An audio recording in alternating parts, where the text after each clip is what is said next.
और बनी times news, आपकी आवाज सच के साथ।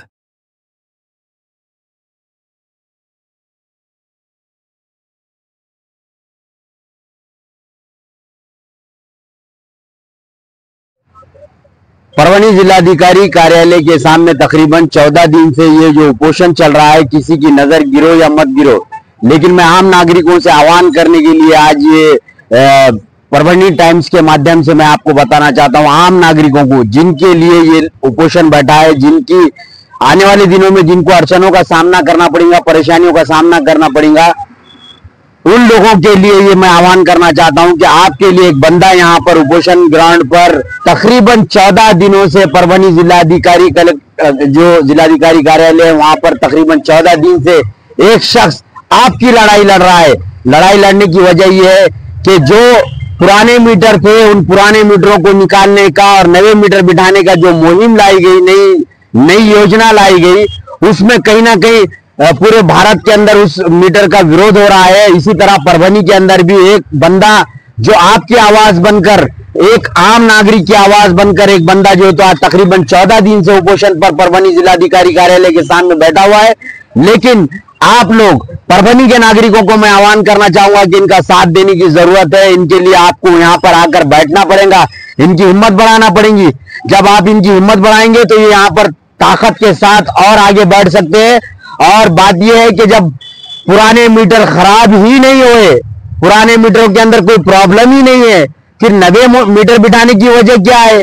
क्यों जनता का पैसा जो तो टैक्स के इसके माध्यम से आप वसूल करते और उसके बाद ऐसे चीजों में वेस्ट करते, ऐसे चीजों में पैसा डालने की कोशिश कर रहे, जबकि मीटर अच्छे मीटर है। आप अच्छे मीटर निकाल कर जो तो नए मीटर, परभनी के नागरिकों को मैं आह्वान करना चाहूंगा कि आपने इनका साथ देना चाहिए, आपने इनके मंच पे बैठना चाहिए, क्योंकि ये आपकी लड़ाई लड़ रहे, आपके लिए ऊपर से जो उपोषण करता है आज तकरीबन 14 दिन से आपकी लड़ाई लड़ रहे हैं। मैं इतना ही कहना चाहूंगा कि परभनी की जो दिनांक 14/8/2025 पासून मी इथं उपोषणात बसलेला आहे जिल्हाधिकारी कार्यालयासमोर। म्हणजे मला आज 14 दिवस होत आहे। त्या दरम्यान माझ्याकडे फक्त एक दिवस एमएससीबी चे लोक आले होते, म्हणजे अधिकारी लोक आले होते। त्यांनी मला एक लेटर दिलं की त्या लेटर मध्ये जे सब कॉन्ट्रॅक्टर आहेत त्यांच्यावर आम्ही केसेस केलेले आहेत, एफआयआर कॉपी मला दाखवली, परंतु त्याच्यामध्ये फक्त एकच सब कॉन्ट्रॅक्टवर एफआयआर कॉपी केलेली आहे, दाखवलेली आहे। पण बाकीचे जे उर्वरित 9-10 जे सब कॉन्ट्रॅक्टर आहेत त्यांच्यावर तुम्ही का कारवाई करत नाही? तुम्ही फक्त ग्राहकावरच कारवाई का करता?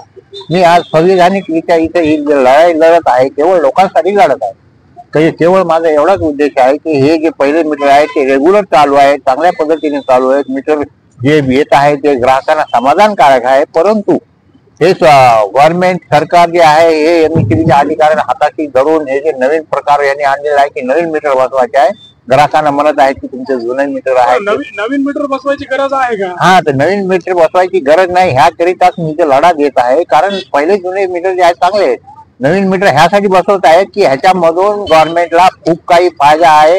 आजच्या महिन्यामध्ये तुम्हाला 500 रुपये बिल आलं तर त्याच नवीन मीटरद्वारे पुढच्या महिन्यात तुम्हाला 3000 4000 असं बिल येऊ शकतंय, आणि ते बिल येणार म्हणजे तुम्ही नंतर भांडू शकत नाही। त्याच्यामुळे पहिला मुद्दा असा आहे की मुळामध्ये हे मीटर न बसवू देणे, म्हणजे त्याच्यासाठी मी इथं उपोषण करत आहे। तुम्ही नागरिकांची लढाई लढत आहे, नागरिकांचं काय आवाहन करणार तुम्ही तुमच्यासाठी? मी नागरिकांना एवढंच आवाहन करतो की बाबा रे, कमीत कमी तुम्ही एक सपोर्ट करा मला, बाकी काहीच नाही। तुमच्याकडून 1 रुपयाची अपेक्षा नाही, मला फक्त तुम्ही सपोर्ट करा की उद्या चालून तुमच्या भविष्यामध्ये तुम्ही तुमच्यावर आर्थिक जोखीम येऊ शकते, ती टाळण्यासाठी मी तो उपोषण करत आहे। तुम्हाला वेळ काढून फक्त एक 10-15 मिनिट येऊन माझ्याकडे सपोर्ट करा माझ्यासोबत, आणि जनतेशी जे लढत आहे त्यांना मला तुम्ही सपोर्ट केला म्हणजे मला असं वाटेल की तुम्ही सुद्धा माझ्यासोबत आहेत, मला त्याच्यामध्ये पॉवर येईल थोडा।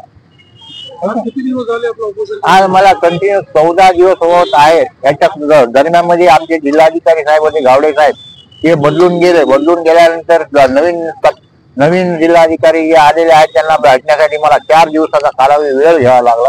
त्यांना बोलल्यानंतर त्यांच्याशी अधीक्षक अभियंता यांच्याशी जिल्हाधिकारी साहेबांनी संभाषण केले, बाबा रे हे 2 दिवसात निर्णय घ्या, परंतु ते आले तर आम्ही आमचं काम करूच नाही तर नाही करू, तुम्ही काय करायचं ते करा, अशी त्यांच्या वागण्यावरून त्यांच्या त्या बोलण्यावरून लक्षात येत आहे। तरी ही माझी कंटिन्यू लढाई चालू ठेवत आहे जोपर्यंत मला नाही भेटत नाही. माझ्या समाजाला पूर्ण ऑल महाराष्ट्रामध्ये हे जे प्रकरण चालू आहे हे बंद करण्यासाठी मी बसलेला आहे.